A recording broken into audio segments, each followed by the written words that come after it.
नमस्कार दोस्तों, मैं वैद अर्जुन सिंह एक बार फिर सेवा में हाजिर हूँ। दोस्तों, मैं काफ़ी समय से अपने क्लिनिक पर बिजी था और इसीलिए मैं रेगुलर वीडियोस अपलोड नहीं कर पा रहा था। और अब मैं फ्री हूँ, इसलिए अब डेली नए नए नुस्खों के वीडियोस अपलोड होंगे। तो जुड़े रहिए दोस्तों हमारे साथ। और जिन भाइयों ने चैनल को सब्सक्राइब नहीं किया है, कृपया वे सब्सक्राइब कर लें। तो चलिए दोस्तों, देर न करते हुए अब आज का ये वीडियो शुरू करते हैं।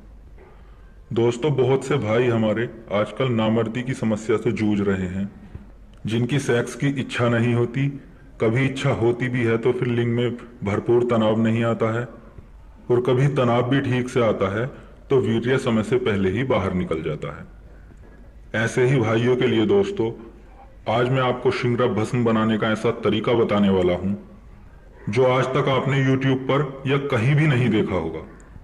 दोस्तों, शिंगरफ शुद्ध करने का तरीका और भस्म बनाने का तरीका बहुत से वैद यूट्यूब और गूगल पर भी अपडेट करते हैं, अपलोड करते हैं।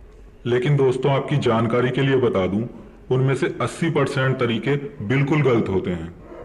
उनका जो दोस्तों शिंगरफ को शुद्ध करने का तरीका होता है और बाद में आग देकर भस्म बनाने का तरीका होता है, इसी प्रक्रिया में उनके शिंगरफ का जो पारा होता है या तो वो जल जाता है या फिर वो उड़ जाता है। और उसके बाद दोस्तों वो शिंगरफ भस्म किसी भी काम की नहीं बचती।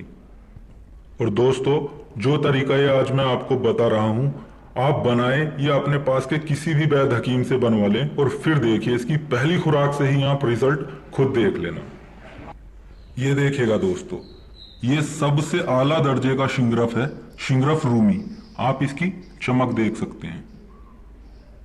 दोस्तों, हमारे यहाँ 3 से 4 तरह का शिंगरफ मिलता है।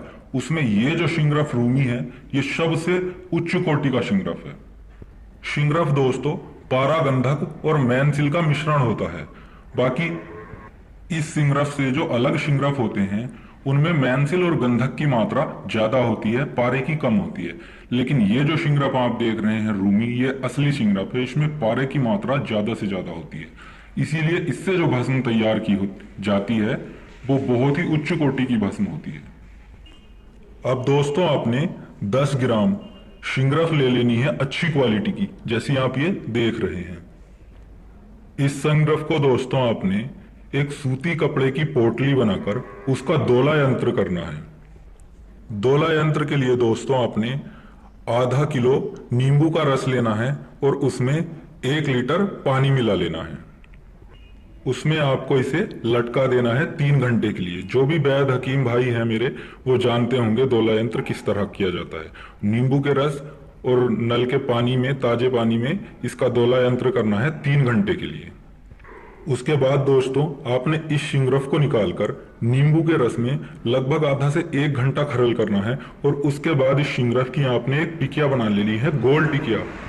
टिकिया दोस्तों आपको सिक्के के जैसी गोल नहीं बनानी है, गोल गोली, जिस तरह कांच की गोली होती है जिससे बच्चे खेलते हैं, उसी तरह की गोल टिकिया बनानी है इसकी।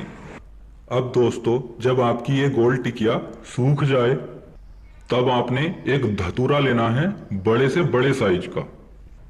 अब दोस्तों आपने ताजे धतूरे के बीच में से टुकड़े कर देने हैं, 2 टुकड़े, मतलब उसे बिल्कुल बीच से 2 टुकड़ों में काट देना है। अब काटने के बाद दोस्तों उसके बीच के बीज वगैरह आपने बिल्कुल निकाल लेने हैं दोनों साइड के। और वो जो खोखली जगह बचती है उसमें आपने अपने शिंगरफ की गोल टिकिया रख देनी है और वापस से अपने धतूरे को जोड़ देना है। अब दोस्तों आपने थोड़ा चिकनी मिट्टी का घोल बना लेना है, लूदा बना लेना है।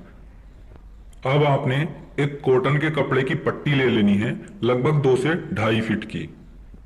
उस पट्टी को आपने उस गीली मिट्टी के पानी में भिगो देना है, मतलब थोड़ी थोड़ी मिट्टी उस पट्टी पर चढ़ा देनी है और उस पट्टी को आपने धतूरे पर अच्छी तरह चारों तरफ लपेट देना है। लपेटने के बाद दोस्तों आपने उस पट्टी पर लगभग आधा इंच मोटा मिट्टी का लेप चढ़ा देना है और उसे एक बॉल की तरह, गोल गेंद की तरह बना लेना है। अब इस गेंद को दोस्तों आपने सुखा लेना है अच्छी तरह। और दोस्तों जैसे ही आपकी ये बॉल अच्छी तरह सूख जाए, अब आपने लगभग 2.5 से 3 किलो रेत लेनी है। रेत अच्छी हो, गीली ना हो। अब आपने उस रेत को एक कढ़ाई में डालकर अपने गैस चूल्हे पर रख देना है। दोस्तों लकड़ी या उपलों की आग या भट्टी की आग इसे नहीं देना है, आपने गैस चूल्हा ही इस्तेमाल करना है और लगभग मीडियम से भी थोड़ा कम आंच पर उसे रख देना है उस रेत को। अब दोस्तों आपने इस रेत में अपनी वो धतूरे वाली बॉल जो आपने बनाई है उसे रख देना है बिल्कुल बीच में। याद रहे इसकी ये जो तली होती है कढ़ाई की उसमें भी वो टच ना हो और वो ऊपर भी ना रहे, बिल्कुल बीच में आपने उस बॉल को रख देना है। अब दोस्तों आपने आग जला देनी है मीडियम से थोड़ी कम और लगभग 2 घंटे तक आपने यही आग रखनी है। 2 घंटे के बाद आपने दोस्तों गैस को मीडियम साइज से थोड़ा और बढ़ा देना है। शुरू के 2 घंटे लगभग हल्की आग देनी है और बाकी 1.5 घंटे आपको और आग देनी है, वो थोड़ी तेज देनी है। और लगभग दोस्तों 3.5 घंटे बाद आपको अपने गैस चूल्हे को बंद कर देना है। अब जब दोस्तों आपकी रेत अच्छी तरह से ठंडी हो जाए उसके बाद अपने धतूरे को आपने बाहर निकाल लेना है और जब वो ठंडा हो जाए उसे सावधानी पूर्वक आपने उसकी मिट्टी कपड़ा वगैरह सब उतारकर सावधानी पूर्वक अपनी टिकिया को बाहर निकाल लेना है। और फिर दोस्तों उस टिकिया को आपने खरल में डालकर रगड़ना है और तब तक उसकी रगड़ाई करनी है जब तक उसकी चमक बिल्कुल खत्म ना हो जाए और उसके बाद दोस्तों आप उसे इस्तेमाल कर सकते हैं। दोस्तों ये वो तरीका है, इससे बनाई गई भस्म का पारा कहीं भी नहीं उड़ता और बहुत बहुत अच्छा रिजल्ट मिलता है। ये देखिए दोस्तों, ये कुछ ही दिन मैंने पहले तैयार की है और ये आप देख सकते हैं।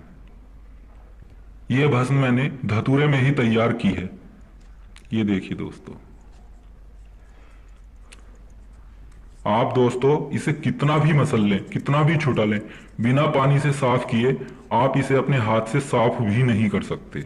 इसे चाहे जितना रगड़ लीजिए ये छूट नहीं सकती आपके हाथ से जब तक आप इसे अच्छी तरह से साफ नहीं करेंगे।